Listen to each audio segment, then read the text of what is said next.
네, 안녕하십니까.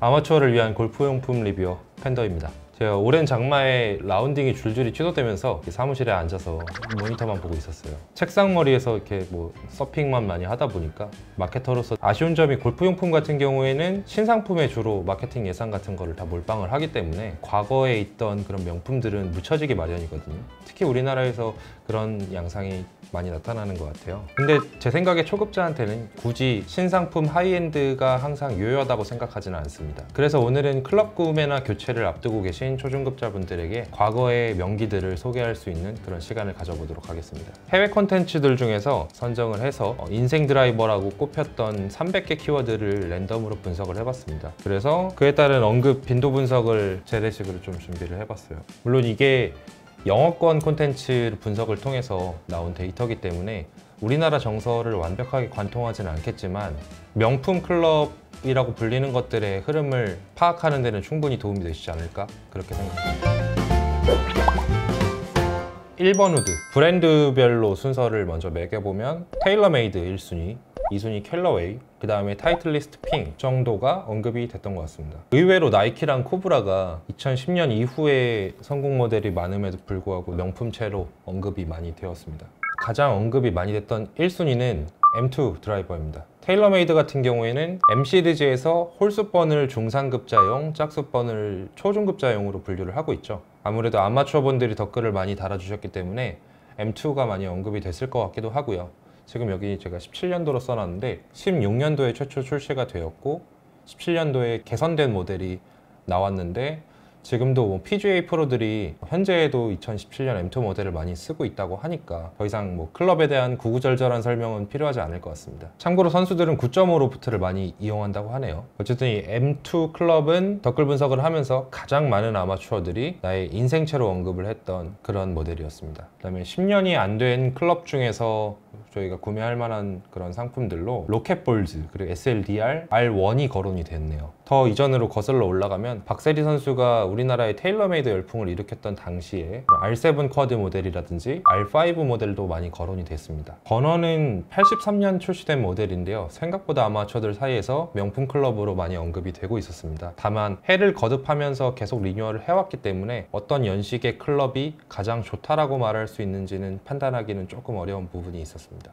캘러웨이에서 가장 크게 눈에 띄는 게 빅버사라는 키워드인데요. 버너랑 유사하게 빅버사의 도대체 몇 년식 모델이 가장 뛰어나다는 거야 라는 거를 판단하기는 쉽진 않습니다. 빅버사가 그냥 하나의 캘러웨이의 큰 흐름을 가져왔던 빅 브랜드라고 봐주시면 될 것 같고요. 이 중에서 구체적인 연도 언급이 있었던 거는 95년, 98년 사이에 있었던 그레이트 빅버사 워버드라는 제품이네요. 프로님들한테 여쭤보니까 이 모델이 사실은 싸구려 모델이긴 한데 소재도 싸구려고, 근데 지금까지도 초중급자들이 입문할 때 사용한다면 되게 좋은 클럽이라는 추천을 받을 수 있었습니다. 그레이트 빅버사, 그러니까 GBB라는 브랜드 명도 최근까지 이어질 정도로 캘러웨이에서 이 브랜딩을 쭉 이어오고 있는 것으로 확인을 할 수 있는데, 예를 들면 언급이 많이 되었던 2017년 GBB 에픽이라는 모델에서도 그레이트 빅버사라는 그런 스피릿을 계속 가져가고 있는 걸 볼 수 있죠. 버너나 빅버사 같은 경우에는 한국 정서에 조금 안 맞을 수도 있을 것 같아요. 과거에 선수팀 감독으로 일하셨던 분들이나 프로님들한테 좀 여쭤보니까 90년도 한국에서 인기 있었던 브랜드들로는 일본 채들이 좀 많다고 하는데 S야드 한 자루씩은 다 갖고 있었다고 하네요. 까무이, 아시리라는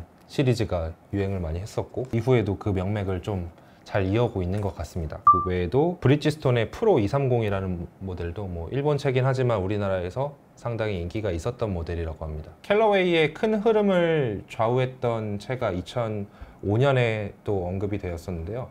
FT3라는 모델입니다. 제가 리서치를 통해서 봤는데 당시 타구음이 상당히 특이했다는 평가가 많았어요. 아무래도 복합 소재를 이때부터 사용했기 때문에 그런 피드백을 얻지 않았을까라는 추측을 해봅니다. 여튼 이후로도 레이저, X2 핫, 그리고 XR, 에픽 플래시 로그 이렇게 계속 좋은 히트 제품들을 만들어 오고 있죠. 이 중에서 눈여겨볼 만한 건 XR이라는 모델인데요. 테일러메이드 M2랑 비슷하게 좀 관용성에 중심을 둔 성공 모델이라고 볼 수 있겠습니다. 이렇게 보니까 15년도, 17년도 사이에 상당히 골퍼들 사이에서 괜찮은 선택의 옵션들이 많았던 것 같아요.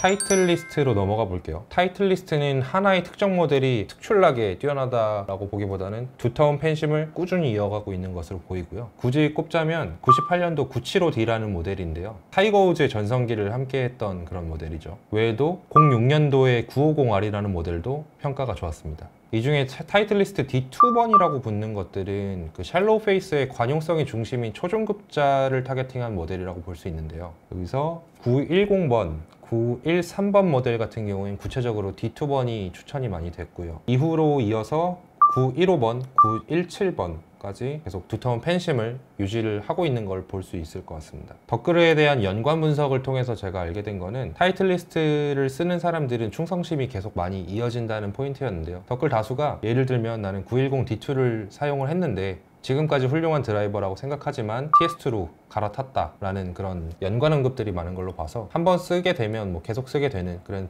브랜드 충성심이 많이 높은 브랜드라고 볼 수 있을 것 같습니다. 외에도 뭐 세련된 디자인의 최신 모델을 중고로 구매한다고 하시면 915번이나 917번을 고려하시는 것도 괜찮을 것 같습니다. 다음은 핑입니다. 연식으로는 좀 최신에 가깝지만 명기로 언급되는 클럽들이 예상외로 많았는데요. 물론 익숙한 제품들이 뭐 많을 텐데 입문한 지 얼마 안 된 초중급자분들한테는 이 G30이라는 모델은 좀 익숙하지 않을 것 같아요. 저도 실제로 쳐보거나 이렇게 했던 경험은 없고 G30이라는 모델이 언급이 많이 돼서 여기 대해서 리서치를 좀 해보니까 저렴한 드라이버 중에 높은 탄도를 원하시는 초중급자분들이 사용하시기에 부담 없이 좋은 채라고 그렇게 생각이 됩니다. 이 제품을 보니까 핑의 디자인이 이때도 되게 독특했네요. 조금 헤드가 크다는 의견도 많고요. 비교적으로 옛 모델 중에서는 G5나 G20번 모델을 많이 추천하고 있었고요. 최신 모델로는 역시 관용성을 핵심으로 한 G400 Max라는 모델도 인기가 많았습니다. 이제 나이키랑 코브라에 대한 얘기를 해볼게요. 나이키가 좀 의외였는데 2017년에 출시된 베이퍼플라이라는 모델이 내 인생 드라이버로 꼽을만 하다. 최신 모델이긴 하지만요. 그래서 베이퍼플라이에 대한 외관을 보니까 디자인이 정말 독특한데 묘하게 이쁘네요. 나이키다운 그런 형광색이 눈에 많이 띄고 오늘 제가 리서치했던 것 중에는 주관적으로는 디자인이 상당히 마음에 들어서 쳐보진 않았기 때문에 한번 사서 쳐볼 생각도 있습니다. 나이키가 클럽을 더 이상 만들지 않기 때문에 이게 운 좋으면 찾아서 써볼 수 있을 것 같은데 검색해보니까 중고 매물도 꽤 있네요. 아직까지는 뭐 찾는데 부담은 없을 것 같습니다. 코브라는 앙코르, 바이오셀, 플라이지에 이어서 F8, F9 최근 채까지 인생 드라이버라고 부르는 그런 덧글이 많았습니다. 90년대 이후에 명품으로 불리는 드라이버들이 어떤 것들이 있는지 좀 짐작을 해볼 수 있었는데요. 저도 리뷰를 위해서 이곳저곳 전문가들로부터 좀 주워 들은 게 소재라든지 엄청난 기술들이 한 단계 뛰지 않는 이상 사실 옛날 드라이버나 지금 드라이버나 퍼포먼스에서 큰 차이가 나지 않을 수도 있다 라는 말씀들을 많이 해주셨어요. 오히려 더욱 그렇기 때문에 아마추어 분들한테 중고로 구매하기에 입문용으로 사용하기에 큰 의미가 있을 것 같습니다. 오늘 컨텐츠가 어떠셨는지 모르겠습니다. 늘 그렇지만 제 팬더 리뷰는 여러분들의 댓글로 이 컨텐츠가 완성이 됩니다. 재밌게 보셨다면 구독과 좋아요도 아시죠?